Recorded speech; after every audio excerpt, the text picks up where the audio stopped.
Armored Core is a vast series spanning almost 30 years. Within these games, there are always weapons that are loved for their utility, firing on the move capacity, or even flashiness. But today, we are going over the weapons that have the highest raw power. As a caveat, this is not an all-encompassing list for every game, since AP values can vary from 4 to 5 digits, and with a large swath of games to cover, some weapons will certainly hit harder due to things like sustained fire. But we want to look at the weapons themselves that do things best when they bet it all on one shot. We will also be limiting the amount of melee weapons on this list, as their damage is always quite high and we want to keep it interesting. Starting off this inaugural list is the Armored Core weapon known as the WMX-10 Bomb Dispenser. Now, this weapon is by far the strongest weapon in the game by salvo compared to all the other weapons, which is already kind of fudging the rules of our list, but honestly, I can't think of another time to talk about this weapon ever besides here, so I'll give it its due. The bomb dispenser drops 16 powerful ground attack mines, which sounds like a devastating weapon that would litter the battlefield with hard-hitting explosives that could be good for picking up the multiple shell-weak type enemies in the first game, but not quite. The game says they are mines, but they aren't. They are actually bombs that explode on the ground or on contact with another entity. 16 attacks per salvo is quite a lot, until you realize that the bombs spread around your AC rather than locking onto a target and firing at them like missiles. The game even states that the range of these bombs is 0, meaning you need to be directly over your target and hope that the RNG spread of the bombs lands on your target. The power of each individual bomb is quite high at 675 per projectile, giving a theoretical output of 10,800, allowing you to, in theory, one-shot a very lightly armored or low APAC in the very, very, very unlikely event that you hit all 16 projectiles. Because of this outrageously high output, I decided to take pity on the poor bomb dispenser and grace it with our number 10 spot. Coming in at number 9 is the Kisaragi developed KWB SBR44 from Armored Core Silent Line and KWB Mars from Armored Core 3.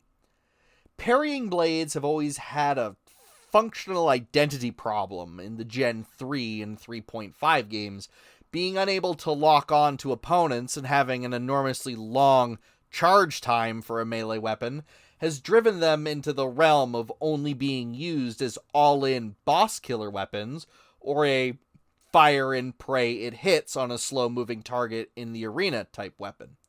On top of this, unlike later games in the series with the pile bunkers, the parrying blades in Gen 3 Armored Core actually had a firing limit.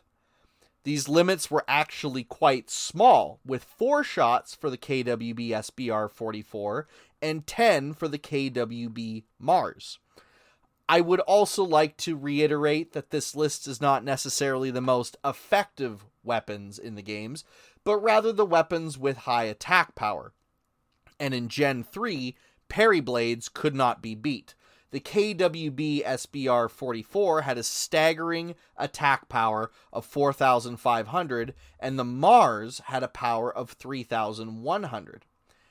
Parry blades, if they made contact, almost immediately maxed out the heat mechanic in Generation 3 games for ACs that were hit, and on top of that, usually cut all but the most armored ACs AP pools in half. This heat damage, depending on the radiator of the opponent, could result in another 500 or more damage, which could potentially kill the opponent almost outright. Now, is this worth the trade-off of missing most of the attacks, losing your most versatile weapon slot, and bum-rushing a potential enemy with effective close-ranged weapons? No, but its high output numbers earns it the number 9 spot on this list. Our number 8 spot goes to the second generation Zeomatrix ZWG HCIRK99 right arm plasma rifle. This high damage, high usage drain weapon is a mid-game weapon released by Zeomatrix after the 8 mission mark. The ZWG-HCIRK99 is a weapon that shares a lot of things in common with other weapons on our list, being a slow, unwieldy, boss-killing weapon. However, it is our first time on this list that we see an energy weapon. For the uninitiated, in earlier generations of Armored Core, there were 2 types of weapons, both shell and energy. Shell weapons could be fired while out of generator capacitor, but was balanced with the fact that you would have to pay for every shot fired. Energy weapons, on the other hand, were free, but their cost was if you were out of energy, you couldn't fire your weapon in any capacity. So energy management was very important. Eventually, later on, ammo costs were added to energy weapons, but in Generation 2, not only were energy weapons good at dealing damage and free to fire, but with the newly introduced heat mechanic, you could lock down arena opponents with punishing plasma strikes. Getting back to the ZWG-HCIRK99, however, these bonuses are largely mitigated by the slower than average projectile speed and enormous energy drain costs. Hitting a target with this plasma rifle could be an exercise in frustration for newer players enticed by its large 2,515 attack power stat. The other major issue with this weapon was the fact that it only had 12 shots, again relegating it to short missions where the bosses were readily apparent and easily fought, as many missions in early-gen Armored Core games tended to have a lot of chaff enemies, and foregoing your most valuable weapon slot, your right arm slot, was usually not a wise choice going into a mission where you weren't sure how many enemies there was. On top of this, there are much more effective plasma and laser weaponry in the game that trade just a small amount of damage for upwards of 5 times more shots, higher projectile speed, and lower usage drain. But those weapons are for another list, and the ZWG-HCIRK99 claims the number 8 spot. The number 7 spot is occupied by another unguided weapon, but this time, one that is actually quite good. The Cress Industries CRWB85 RPX from Armored Core 9breaker, and by extension Armored Core Nexus and Last Raven. This large rocket launcher is a staple in a lot of Armored Core games.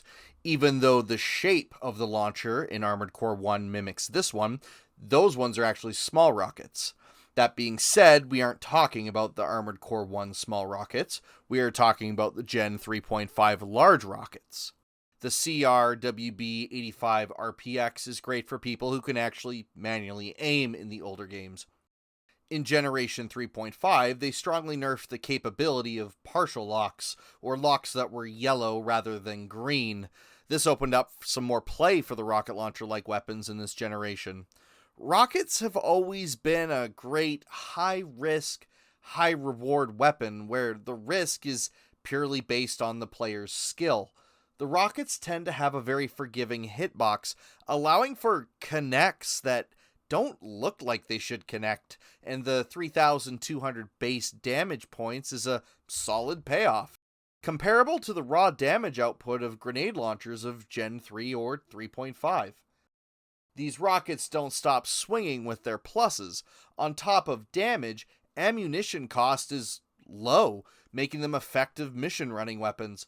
Ultra-high heat application makes them efficient arena weapons.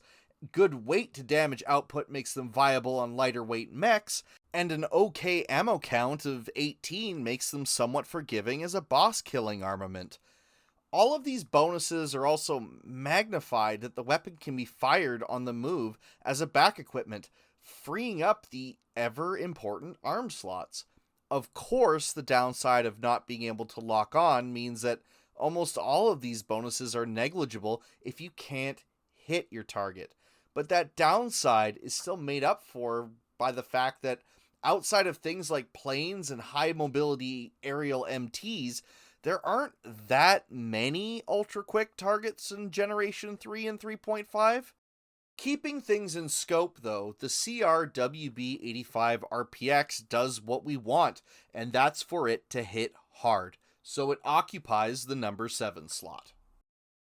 For number 6, we get our first of the grenade-type weapons with the Arisawa Heavy Industry arm weapon, Wadau, from the 4th generation of Armored Core games. The Wadau is a culmination of many arm-mounted grenade launcher weapons from previous generations. Throughout Gen 3 and 3.5, there have been multiple grenade weapons that shared a similar physical appearance, such as the Crest Industries CWGG GR12 to the Wadau, but did not share the same destructive direct hit and area of effect potential. The Wadau and other hard-hitting grenade weapons in Gen 4 were not so much feared for their abilities to destroy you if they directly hit you, and make no mistake, they would wreck you if they hit you, but the fact that these weapons had enormous AoE damage that had very little fall-off from the center of the blast. Having someone above you on a multiplayer map spelled almost certain doom if your next was not capable of infinite flight, which was the standard at the time. And while these weapons were slow, if the shot was timed well, they didn't even need to get a direct hit on you to both stun, strip a large chunk of your primal armor, and armor points. This large power, of course, was limited by its small magazine size of 16 rounds, as well as a hefty weight penalty, as well as firing recoil. Firing the Wadau could also stun the one firing the weapon, if attached to legs or arms that did not have enough firing stability stats to counteract the power of the weapon. In Armored Core 4 Answer, the weapon was actually buffed from its previous iteration, giving it a bonus 2,000 attack power, pushing the direct hit damage of the weapon to 22,434 damage points. Of course, it is worth keeping in mind that AP levels in 4th Gen Armored Core were almost 8 times larger than AP levels in previous generation games, where pushing 40,000 AP was not unheard of and was actually quite common on middleweight bipedal designs.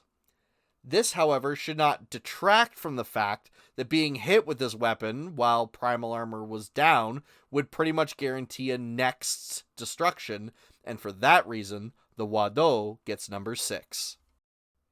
And at number 5, it seems fitting to put the poster boy of melee weapons from the newest Armored Core game.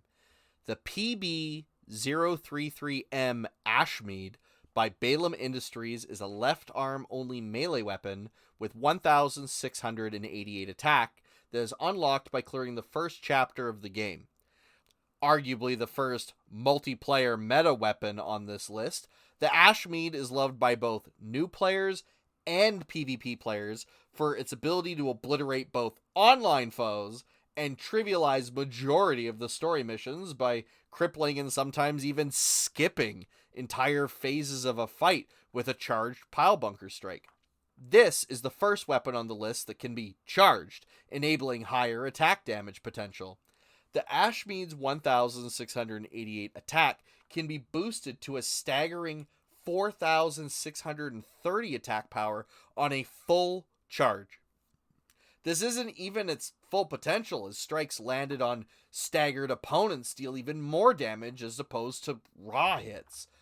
Unlike the previous melee weapons on this list, the Ashmead is also enhanced by the fact that it has a slight homing capability. Lock-on attacks are possible, which makes the use of the weapon significantly easier than the parry blades of 3rd Gen. That being said, there is still a learning curve to the Ashmead, as the lunge portion of the attack isn't nearly as long as other melee weapons like the laser lance or laser blades of 6th Gen Armored Core. And while the damage of the Ashmead is immense, it is still behind a few other weapons on this list, so it occupies the number 5 slot for now. Moving past the top 5 now into number 4 is the WCGN230. Another grenade launcher based weapon, this time from Generation 1. Arguably the most iconic of all Armored Core weapons, the WCGN230 set a precedent for every generation of Armored Core game as the premier burst damage back weapon. Having only 15 shots or close to it in almost every iteration of the weapon from Gen 1 to Gen 6, the heavy back-mounted grenade launcher is a fearsome armament and is surpassed by very few weapons in the first generation of games. Weighing in at a titanic 1,230 weight points per shoulder, this cannon demands that the pilot either sacrifice most of its AC firepower in favor of its impressive 3,520 attack stat, or be built around on a much more heavyweight chassis. The reason this weapon was chosen compared to all the other ultra-heavy back-mounted grenade launchers is due to its unique functionality that is not present in any other Armored Core game. The WCGN230 is actually one of the few non-missile armaments in the entire series that has an airburst function. This was completely unique for the weapon in Generation 1, as most weapons in the first game were just varied versions of shell or energy equipment with variable powers and firing rates. Assuming that you fired the weapon at a target and maintained a completed lock-on, the projectile would detonate in the air beside the target when the target range was reached. This gave the grenade launcher much more versatility compared to other weapons of its size, even when firing at quick-moving targets, assuming they were not moving perpendicular to the shooter and sharply changing their direction mid-flight. The WCGN230 is a fan favorite as well, with many similar iterations, including the Earshot from Armored Core 6 and almost direct spiritual successor, the CWC-GNL-15 from Generation 3. While not as crushing in total theoretical damage as the WMX-10 bomb dispenser that occupied the number 10 spot, its much more practical application of damage, while not sacrificing any lethality, lets it occupy the number 4 spot on this list. At the number 3 spot is the MROD EWM FIN B00 large missile launcher from the Generation 2 games. It is a back-mounted lock-on type weapon standard to most missile launchers in the series, except for the fact that it is not at all like that. The EWM FIN B00 has an astonishingly low ammo count of 4, matching the parrying blades from earlier, but trades an incredibly slow wind-up for an incredibly slow projectile that hits exceptionally hard. Dealing a raw damage value of 6,800 points, this missile is a doomsday weapon in its own right, assuming it actually makes contact with the enemy. The issue with large missile launchers in the Armored Core games is that their extreme offensive potential is offset by their laughably easy to dodge projectile, short of the actually good large missile launcher from Gen 1, which did not have this downside. The large missile launcher projectiles are actually easily avoided by moving behind almost any piece of terrain, their explosion effect not large enough to penetrate the terrain pieces themselves. Short of being fired at in an open field or being caught completely unaware, the large missiles don't actually pose that much of a threat. But Raven, I hear you say, surely the missile must at least be accurate. And yes, it's true. The missile is actually hyper-accurate, so much so that it's also a downside. The issue is that these missiles can be steered by the person being chased, and by simply jumping in the air and moving to a lower altitude quickly, the missile could potentially nosedive straight into the ground, sometimes even in front of the launcher. This isn't always the best choice, as these missiles do have a large AoE explosion when they detonate. A small damage consolation prize that you get for your 1,700 weight point investment, but let's assume the missile does hit. In those rare scenarios, the missile actually does quite a good job at wrecking anything it hits. On top of the large alpha strike, the missile is also loaded with an enormous amount of heat damage as well, following the all-or-nothing type damage of the parry blades prior. This, of course, doesn't do justice to how fun it is to launch these mini nukes at another player that hasn't seen them before and watching them scramble away. For number 2 on our hardest hitting weapons list is the Kress Industries CWX-LIC-10 dual backslot linear cannon. This fearsome weapon is an energy weapon with 10 shots and a relatively quick projectile for a weapon that hits as hard as it does.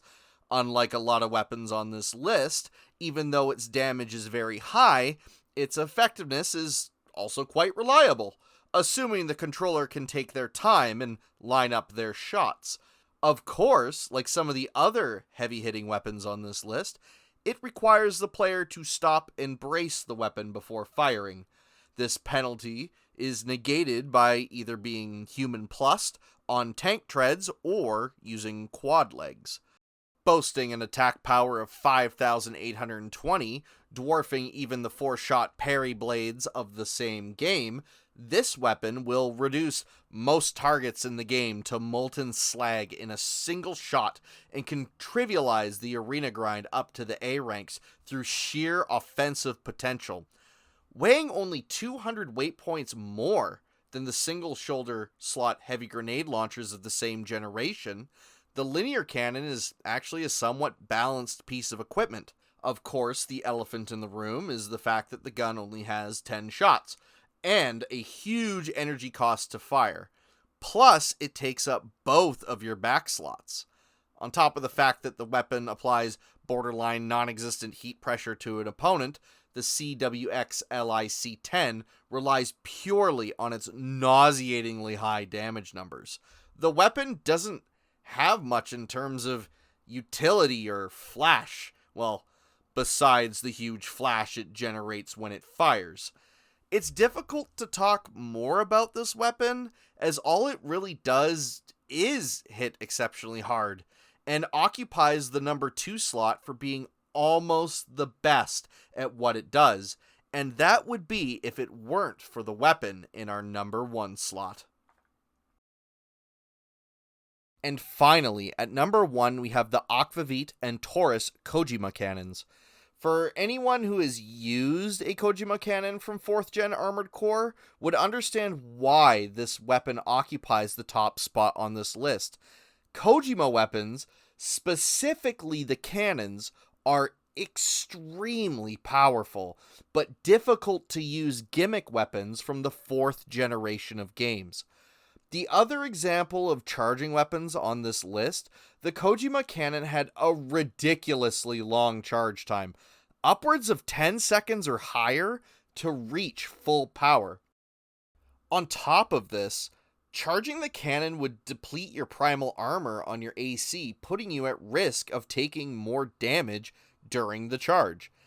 In addition to the Kojima particle drain, the cannon would brightly glow, allowing any potential enemy to know that their doom was fully charged and ready to be flung at their face in a seafoam-colored explosion of death and radiation. The power of the weapon is hard to quantify. The game states that the damage is above 10,000 attack power, but this is for an uncharged shot. However, one-shotting full HP nexts with a well-placed, fully charged Kojima cannon strike was not unheard of during the online era of the game. Keeping in mind that some targets could have well over 30,000 hit points for starting HP. Of course, having a lower primal armor rating or being hit with something to reduce the defenses of the target could push the damage of the Kojima cannons even higher. While extremely powerful and sometimes downright fun to use, the Kojima cannon was really not a reliable weapon in online matches back during the 4-answer heydays. Being able to see the charging flash of the cannon from kilometers away made saving a singular quick boost to dodge the strike very easy for even the most absent-minded of pilots. However, being the only weapon on this list that could alpha strike an AC reliably from full without external assistance crowns the 4th generation Kojima cannon as the champion of today's list. And that's the list. How did we do? Did we miss any weapons that you think should have been on this list? Which ones would you replace? Let us know in the comments below.